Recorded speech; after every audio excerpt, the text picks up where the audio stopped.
लत लत एक इतनी बड़ी बीमारी है जो इंसान की जिंदगी को खराब कर देती है। और कभी कभी तो लत के कारण हमारे और हमारे परिवार की भी मौत का कारण बन जाती है। आदाब, नमस्कार, मैं आरजू खान आप सबके सामने लेकर आई हूँ एक ऐसी ही दिमाग हिला देने वाली कहानी जो आपको एकदम से झकझोर के रख देगी। ये कहानी है बिहार के दरभंगा की, जहाँ एक बच्चा अपने परिवार के साथ रह रहा था, माँ बाप और बेटा। और ये लोग बहुत ही परेशान हालत में थे।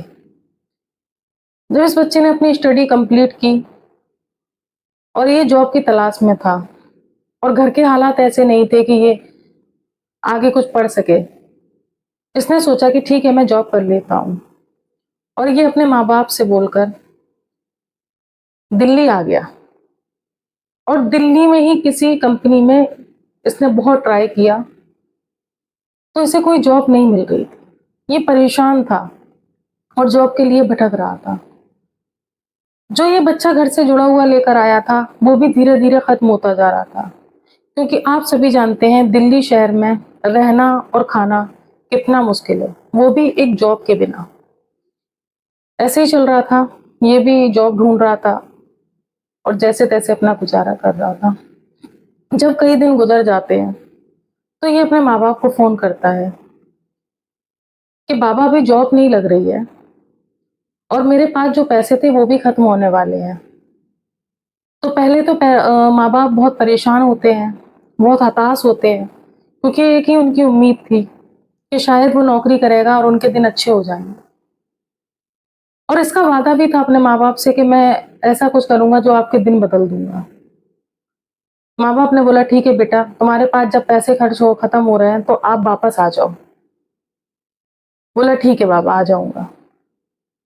एक दो दिन निकलते हैं और इसको एक जॉब मिल जाती है। फिर ये अपने पापा घर में फोन करता है, अपने पापा से बोलता है कि पापा, मुझे जॉब मिल गई है। तो बाप की खुशी के ठिकाने नहीं होते और वो उसकी माँ को बताते हैं कि हमारे बेटे को जॉब मिल गई है। वो खुशी खुशी अपने खुश हो जाते हैं और बेटा भी खुश हो जाता है, वो अपनी जॉब करने लगता है। और कुछ ही टाइम में वो अपनी जो मेहनत से आगे भी बढ़ जाता है।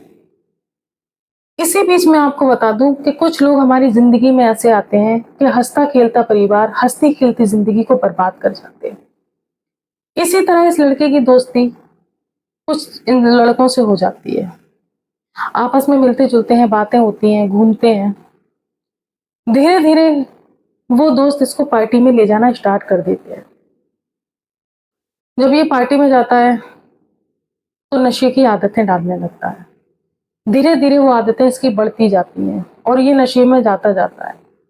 और आप लोग समझते हैं कि जब जो इंसान नशे में जाता है वो अपने काम के न अपने घर के सारी चीजों से दूर होता जाता है। इसी तरह ये लड़का भी जॉब तो कर रहा था, नशे की लत के साथ इससे जॉब हो नहीं रही थी और धीरे धीरे ये उससे पीछे हटने लगता है।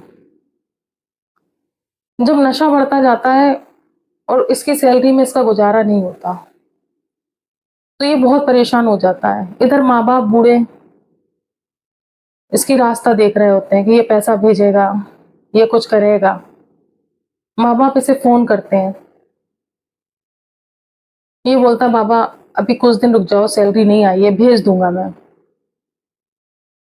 फिर कुछ दिन बाद माँ फोन करती है, बेटा बाबा की तबीयत खराब है, कुछ पैसे भेज दे। ये बोलता है, ठीक है माँ, भेज दूंगा मैं। मगर ये बेचारा कहाँ से भेजता। इसे तो कुछ लोगों ने नशे की आदत लगा दी थी और ये उस नशे के चक्कर में पैसा बचा ही नहीं पा रहा था और खुद भी परेशान होता था। इसकी नशे की आदत इतनी बढ़ गई कि खुद का पैसा और कर्ज लेना स्टार्ट कर दिया, क्योंकि इसके अपने पैसे से इसका गुजारा नहीं हो रहा था और ये कर्ज लेने लगा। जब कर्ज इसके सर पर बढ़ गया तो इसकी समझ में नहीं आ रहा था क्या करूं। जब इसके घर से फोन आता, ये कॉल नहीं उठाता, ये बात नहीं करता, और कभी अगर बात करता तो टाल दिया करता कि अभी मेरे पास नहीं है, मैं भेज दूंगा, सैलरी आने दो। ये सब चीजें चल रही थी। इसकी नशे की आदतें इतनी बढ़ती जा रही थी, दिन पे दिन इतनी बढ़ रही थी कि ये अब दुनिया भूल बैठा था। सिर्फ नशे में, पार्टियों में, दोस्तों में ही रहता था। एक दिन होता क्या है, जब ये बिल्कुल नशे की हालत में गिर जाता है और ये सो जाता है, इसको होश नहीं होता, तो इसके घर से फोन आ रहा होता है। ये उसे उठाता नहीं है, लोग ट्राई कर रहे होते हैं, ये उन देखता नहीं है। जब सुबह इसकी आंख खुलती है, जब इसको पता पड़ता है, तो ये सोचता है ठीक है, माँ पैसे के लिए फोन कर रही होगी, बाबा पैसे के लिए फोन कर रहे होंगे, मैं बात कर लूंगा। इसी तरह कुछ दिन निकल जाते हैं। कुछ दिन के बाद जो इसका स्कूल टाइम का एक दोस्त था, वो इसे फोन करता है। कई फोन के बाद ये उसका फोन उठा लेता है, और जब ये फोन उठाता है तो इसको खबर मिलती है जो इसको बिल्कुल हिला के रख देती है, बिल्कुल इसको झकझोर देती है। वो खबर थी कि इसके माँ बाबा इस दुनिया में नहीं रहे।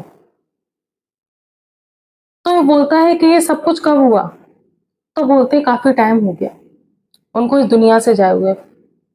पहले आपके बाबा, और फिर उनके सदमे में आपकी माँ चली गई, और तुम्हें बहुत कांटेक्ट करने की कोशिश की, आप यहाँ नहीं मिले। ये सब चीज चलती रहती है।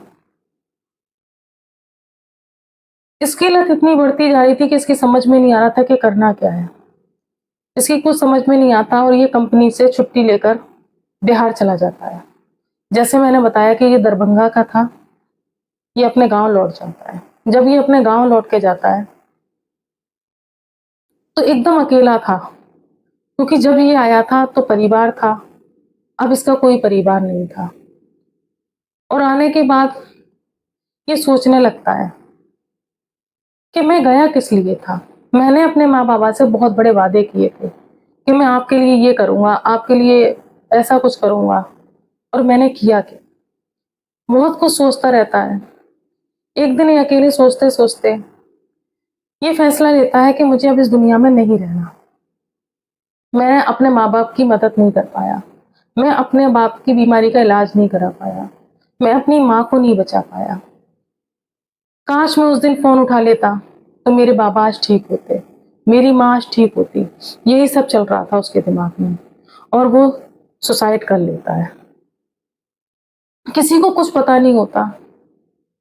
जब सुबह होता है तो उसकी चाची उसके लिए नाश्ता लेकर आती है।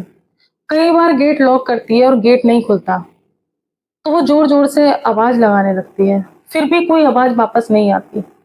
तो वो गांव वालों को बाहर जाकर बताती है कि ऐसे उसका जो भतीजा है वो गेट नहीं वो खोल रहा है। गांव वाले आते हैं।